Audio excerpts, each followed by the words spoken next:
What really happens when an older person lives alone, with no one checking in, and how can they stay safe? Not just the loneliness, but the quiet risks that build up when no one is there to notice. A slip in the kitchen, a phone that never rings.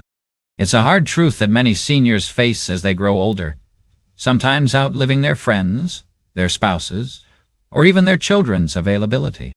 But here's the thing most people get wrong. Living alone doesn't automatically mean living unsafely. In fact, some of the most independent, sharp, and emotionally strong older adults are those who've learned how to make their home habits work for them, not against them. This video is for those of you who either live alone now or are preparing for that possibility. Maybe you're in your 60s, 70s, or 80s, and you've started to realize that relying on others might not always be an option. Or maybe you're someone who still feels strong and capable, but you just want to make sure you're set up smartly for what's ahead.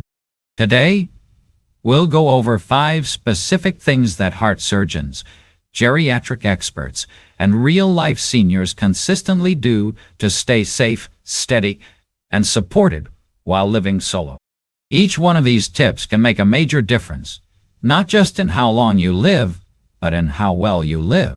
So, if you've ever felt unsure about what the future holds or how to make sure you'll be okay when no one else is around, this is for you. Let's get into it. Number 1. A daily check-in routine.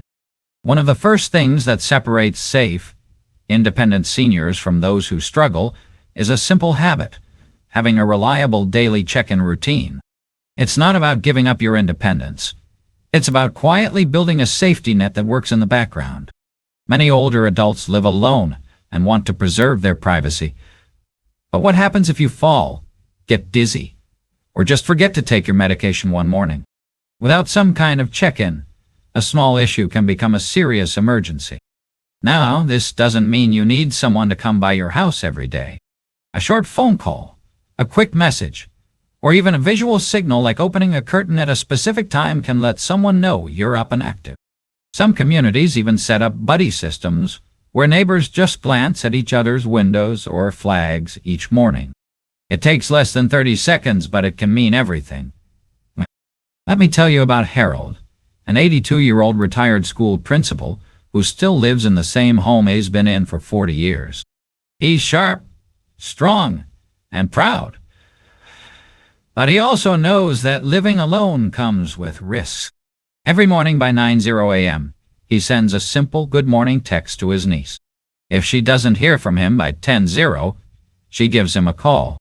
They rarely need to do anything more, but just knowing someone will check in keeps Harold and his family at ease. There are even services and apps today designed just for this purpose. Some alert a contact if you don't log in or press a button at your usual time. Others pair you with volunteers who check in by phone daily.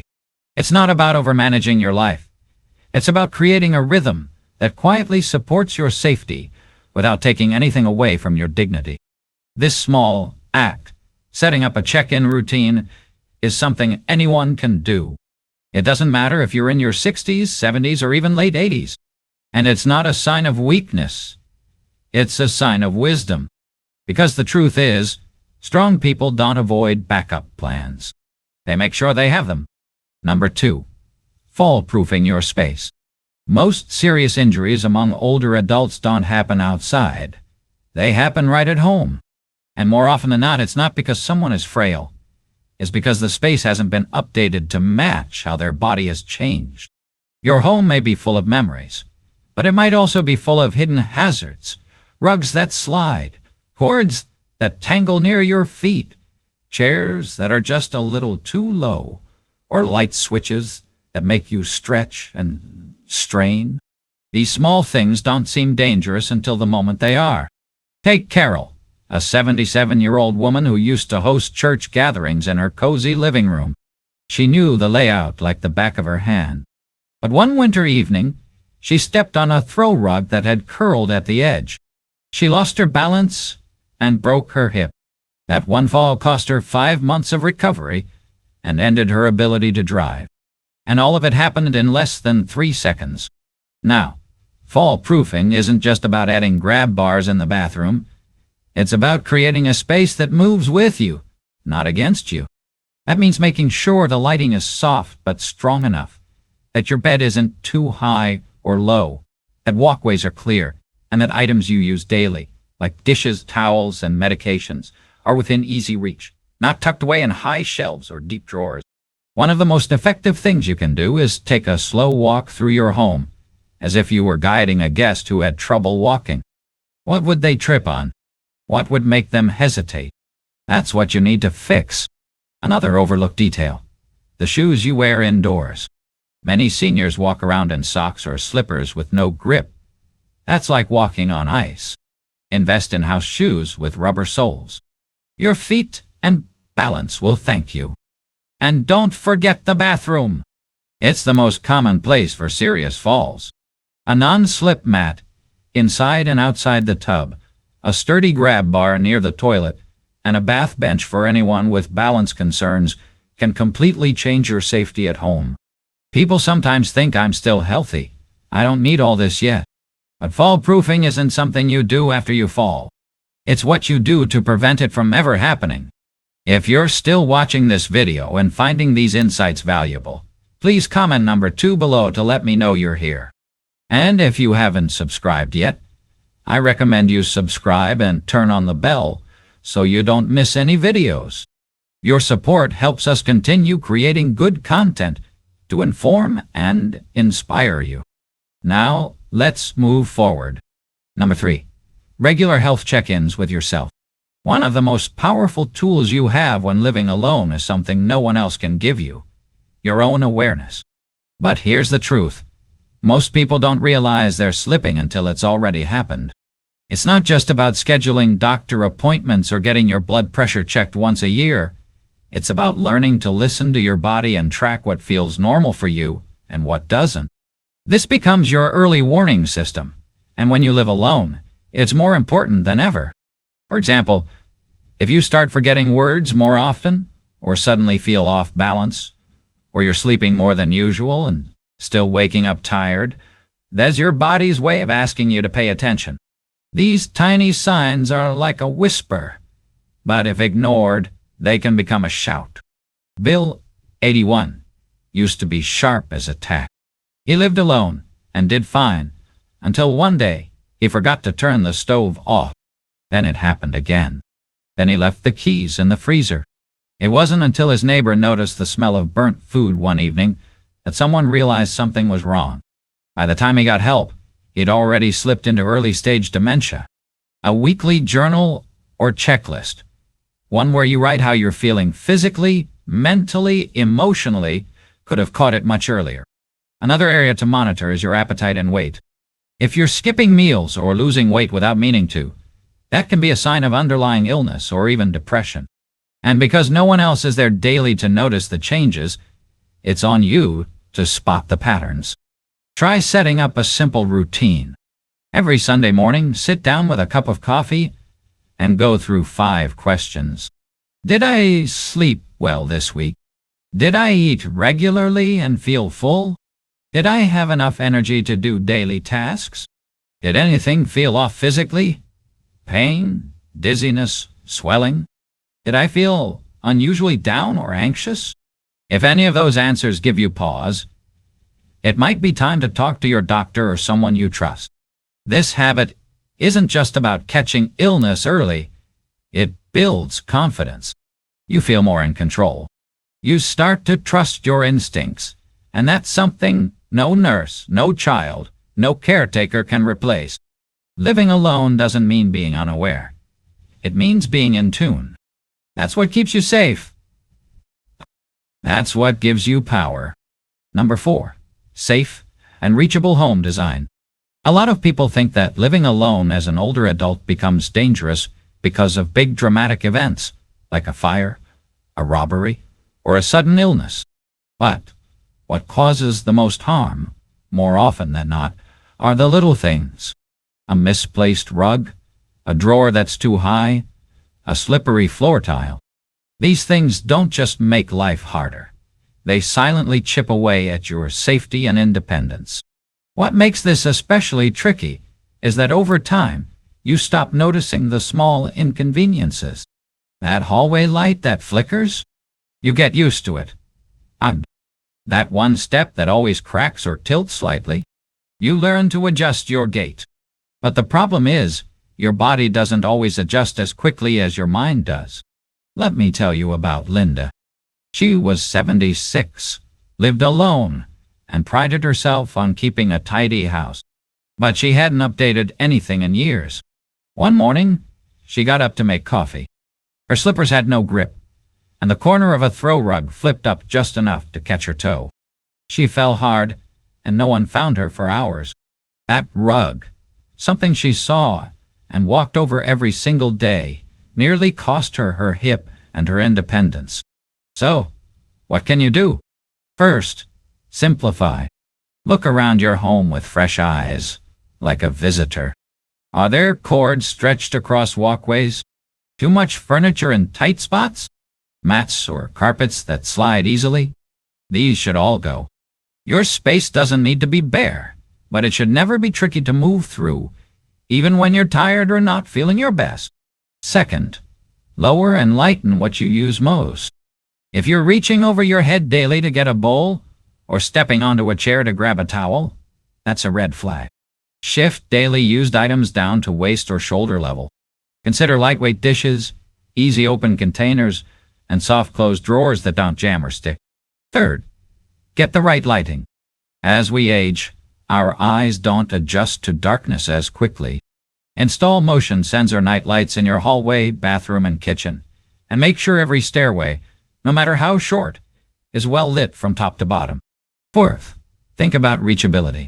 Phones should be in more than one room. Emergency buttons or devices like a smartwatch or fall alert can be literal lifesavers.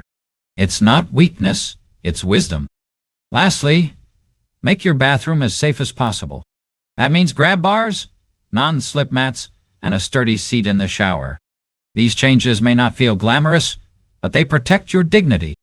They let you stay independent. If you're still watching this video and finding these insights valuable, please comment number 4 below to let me know you're here. And if you haven't subscribed yet, I recommend you subscribe and turn on the bell so you don't miss any videos. Your support helps us continue creating good content to inform and inspire you. Now, let's move forward. Number 5, strong emotional and social anchors. Being alone doesn't always mean being lonely. But when you're older and living by yourself, emotional isolation can sneak in slowly and settle deeply. It's not always about not having people around. It's about not feeling seen, not feeling needed, and not feeling connected. One of the biggest dangers of growing older alone is losing your sense of purpose. You might go from a life filled with responsibilities, jobs, raising kids, and community roles, to quiet days with long silences and no one to check in on you. And while some solitude is peaceful, too much of it can lead to emotional numbness, depression, or even memory problems. I remember a man named Gerald, 82, who lived alone after his wife passed. He still cooked, walked to the park, even did his own shopping. But inside, he felt invisible. He told me once, I could disappear for a week and nobody would know. That sentence stuck with me because, for many older folks, that's not just a feeling. It's the truth. The good news is, emotional and social anchors can be rebuilt. And no, it's not about suddenly becoming an extrovert or joining every club in town. It's about finding small, meaningful threads to keep you woven into the world. Start with regular check-ins, whether it's a weekly phone call with a niece or a daily chat with a neighbor. Put these into your routine like a vitamin. They don't have to be deep or long, just consistent. Consider volunteering, even from home. Reading stories to kids over video chat, knitting for local shelters, or helping answer community questions online. Feeling useful is a powerful medicine. If mobility is an issue, explore online communities. There are entire forums, Facebook groups, and Zoom meetups for everything from classic movies to gardening tips. And yes, many are tailored to older adults. Another often overlooked solution: having a pet. For many older people, a calm dog or cat brings comfort, routine, and even reasons to stay active. Studies show that even watching fish swim in a tank can reduce blood pressure and ease anxiety. Lastly, get to know your local senior center or community programs. Many offer rides, social events, and meal deliveries, and often the biggest gift is the human contact that comes with them. You don't have to show up smiling and talkative every day. Just being there opens the door to connection. Loneliness isn't just a feeling, it's a health risk. But the remedy doesn't always require more people. It starts with more connection, more consistency, and more small ways to feel seen. Let me know when you're ready for the next part. Number 6. Emergency-ready mindset and systems. When you're living alone as an older adult, it's not just about daily comfort. It's about being ready when something goes wrong. A slip in the bathroom, a sudden chest pain, a power outage in the middle of winter. What separates a small scare from a life-threatening crisis often comes down to one thing: preparation. Older folks who live safely alone tend to have what I call an emergency-ready mindset. It doesn't mean living in fear. It means thinking ahead, staying a step ahead, and building little safety nets around your life so that help is never too far away. Let's start with the basics. A simple fall can have devastating consequences: broken hips, head injuries, hours, or even days without help. That's why fall prevention is everything. Non-slip mats in the bathroom, grab bars near the toilet and shower, well-lit hallways, furniture placed with walking paths in mind. These might sound like small things, but they could be the difference between walking freely and lying helpless for hours. Next, medical alert systems. This is something too many people delay thinking, I don't need that yet. But these devices have come a long way. Some look like watches, some detect falls automatically, even if you can't press a button. And the truth is, having one doesn't mean you're fragile. It means you're wise enough to plan for surprises. Another key part is having a list of emergency contacts printed, not just on your phone. Names, numbers, medications, allergies, and your primary doctor. Keep a copy on your fridge. Emergency responders look there first. It could speak for you when you can't. Then, there's food and water. Every home should have a few days' supply of non-perishable food and bottled water. Not for doomsday, but for that snowstorm, or if you're too sick to go out. Add a small flashlight, batteries, and a backup phone charger, and you've got the makings of a simple emergency kit. But the most powerful tool you have is a trusted neighbor. One person you can call, one person who can check on you. You don't need to become best friends. You just need a simple agreement.